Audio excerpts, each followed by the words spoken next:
नमस्कार करते हैं आज सभी को। आज की वीडियो के माध्यम से मैं आपको योग के बारे में बताऊंगी। तो सिंपल सी भाषा में बोले तो योग क्या है। योग हमारे जीवन में अनुशासन और आध्यात्मिक का एक केंद्र है।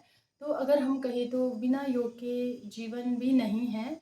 अगर हम कंटिन्यू अपनी लाइफ जो भी हमारी डेली रूटीन है, अगर हम उसमें एक भी अभ्यास करते हैं तो हमारे शरीर में उसका कहीं ना कहीं इफ़ेक्ट देखने को मिलता है। इसीलिए अपने डेली रूटीन में योग का अभ्यास करना बहुत ज़रूरी है। तो आज जैसे हम बोल सकते हैं कि योगा कर्मसु कौशलम, जो हमारे कर्मों की कुशलता है वो भी योग है। तो योग के लिए मतलब हमारा जो ध्यान है, हमारा मन है वो एकाग्र होना चाहिए। ऐसे नहीं हम अभी यहाँ पे योग कर रहे हैं और हम अपने मन विचार से कहीं और जा रखे हैं। तो इसकी सिंपल डेफिनेशन है कि योग हमारा क्या है, आध्यात्मिक केंद्र है, जिसमें हमें अनुशासन के हिसाब से रहना पड़ता है। और योग करना है तो उसमें अनुशासन, यम नियम आसन प्राणायाम का ध्यान रखना बहुत ज़रूरी है कि उसकी क्वांटिटी होती है कि हम कितना कर रहे हैं और कितना हमें आगे करना है। अगर हम सिंपल से उसमें शब्दों में कहूँ तो अगर आज मैंने एक छोटा सा आसन किया है तो उसकी जो ग्रोथ होगी वो धीरे धीरे होगी। ऐसे नहीं कि मैं आज ही अपना वेट लॉस कर दूँ या उसमें ये होगा। कहीं लोग ये सोचते हैं कि आज ही हम सारे आसन करेंगे, एडवांस करेंगे तो हमारा वेट लॉस होगा। इसका ये मतलब नहीं है। योग धीरे धीरे, कोई भी बीमारी होती है वो धीरे धीरे ही ख़त्म होती है। ऐसे नहीं है कि एक बार में आपने योग कर दिया और आपकी सारी बीमारियां ठीक हो गई है, ऐसा नहीं है।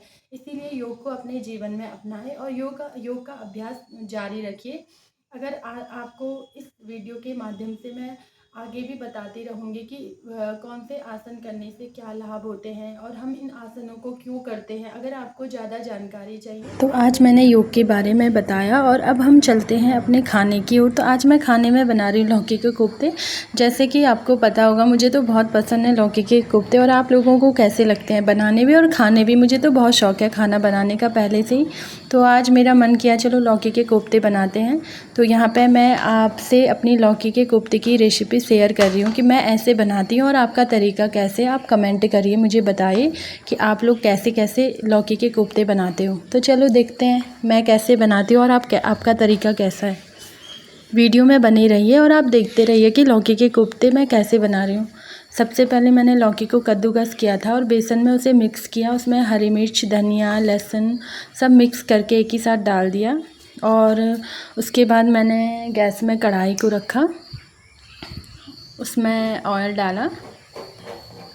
मैं तो सरसों का ही ऑयल यूज़ करती हूँ, मुझे अच्छा लगता है सरसों का ऑयल और बॉडी के लिए भी काफ़ी इफ़ेक्टिवल है सरसों का oil.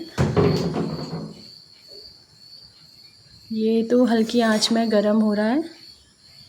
I step up to the mic, gonna make it swing.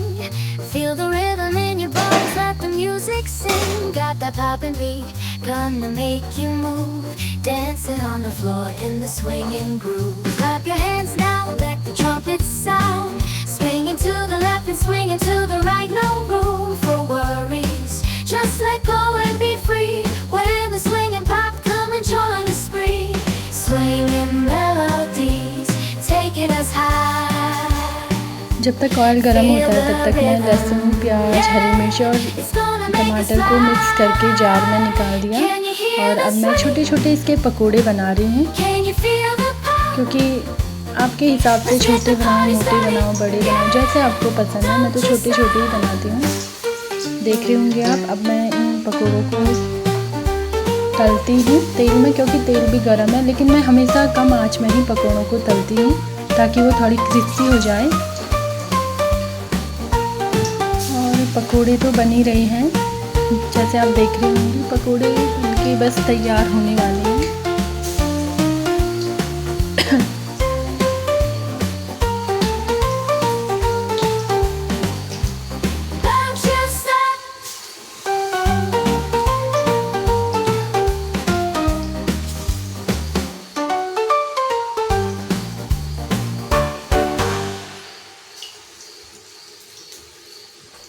I hear the beat,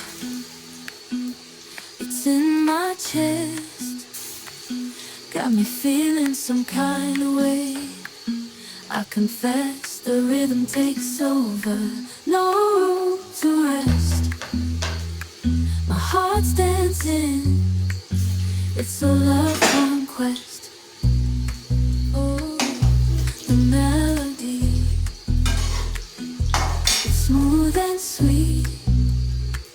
पकौड़े बनके रेडी हो चुके हैं और मैंने प्लेट में निकाल दिए हैं। और इसमें थोड़ी ज़्यादा ऑयल था तो मैंने उस ऑयल को एक कटोरी में लिया, क्योंकि मैं ज़्यादा ऑयल यूज़ नहीं करती हूँ। थोड़ी सा ऑयल ज़्यादा हो गया था तो उसे एक अलग से कटोरी में निकाला। ऑयल जितना हो सके कम ही यूज़ करना चाहिए, क्योंकि ऑलरेडी आज पकोड़े बन रहे हैं तो इसमें भी ऑयल होता है, तो इसलिए मैंने प्यूरी के लिए भी ऑयल कम ही रखा। मैंने एक कटोरी लिया और उसमें थोड़ी सा ऑयल अलग निकाल दिया। जैसे आप देख रहे होंगे मैंने जो गरम ऑयल था उसे स्पून से अलग निकाल दिया। और अब मैं इसमें यूज़ करूँगी अपने खड़े मसाले का। सबसे पहले मैंने इसमें जीरा डाला। जीरा डालने के बाद मैंने इसमें खड़े मसाले का यूज़ किया। लौंग, काली मिर्च, थोड़ी ये कैमरा हिलता रहता है मुझसे, एग्जैक्ट नहीं दिख रहा होगा आपको। बस इसमें खड़े मसाले डाले। खड़े मसाले हमारी स्वास्थ्य के लिए बहुत ही अच्छे होते हैं, ख़ास तौर पर चाहे शुगर पेशेंट हो उनके लिए भी खड़े मसाले का मतलब अच्छा सा रिज़ल्ट अच्छा होता है। और इसके ऊपर मैंने अपना जो मसाला बनाया था उसे डाल दिया।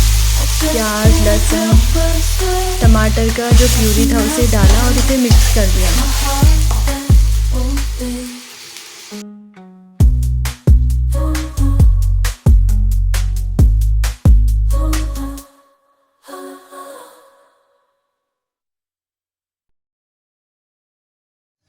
और इसके ऊपर हरी मिर्च, लहसुन डाल के और उसके ऊपर से हल्दी, नमक, मिर्च मसाले और 1 चम्मच मलाई का डाल के इसे गाढ़ा करने के लिए डाल दिया। और थोड़ी सा बेसन डाला ताकि वो और ज़्यादा गाढ़ा हो जाए। और अब हमारे जो कोफ्ते हैं वो बनके रेडी हो चुके हैं और इसमें हमने धनिया को गार्निश किया। तो आपको मेरी वीडियो कैसी लगी बताइए आप कमेंट करके। और हमारे जो कोफ्ते हैं वो रेडी हो चुके हैं। तो बाय बाय, आज की वीडियो इतनी है। Thank you.